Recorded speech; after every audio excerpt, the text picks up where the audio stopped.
sila không ngày takin so ngày mình mới để ông biếng sắc ông xịt sắc vào mấy lệ mà ấy cứ bên nào tôi một kia đi đi thì tôi suy suy đi còn làm bên nào đi na mình đã mà hiểu chỉ còn thì sao đi mà mình qua ye ông này kinh sắc này rồi đến đây mới để ngày ban tình quân hè là chuan cái căn thì mà cái mới đó assistant superintendent cứ bên nào một kia đi cứ bên nào cái kia đi bạn thì hiểu chuyện cái bạn nào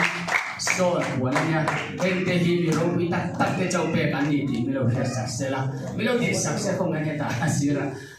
chuan hết ta cái secretary Reverend Thang Boya cứ bên đi lâu lâu đấy chứ cái nào cũng có gì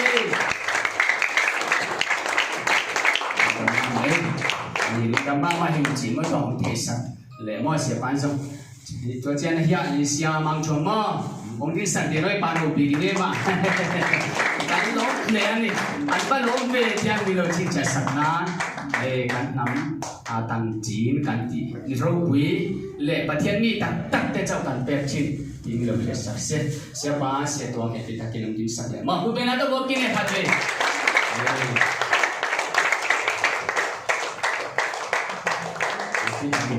yung chỉ còn cái sao đi mình mất đấy, mình sao để la tôi thấy nó lo mình đã bán bán nào nó sẽ thấy gì thế nó lại mất tôi lại bán, mình biết thấy sao cái nào lại bán mà, có bên nào bị kinh đi đấy, tôi còn mình sang đây na, mình mama hay mất rồi, kan long xia đấy, kan chơi cái kan sa xia, kan nó lại dễ chơi lăn thiệt lăn gì á.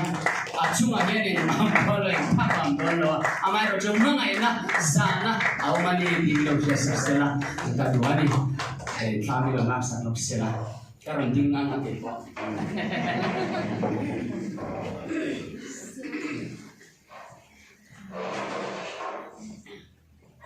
lên cái lồng đấy hai bên bên nào bên kia sẽ phải tự nhiên đi mua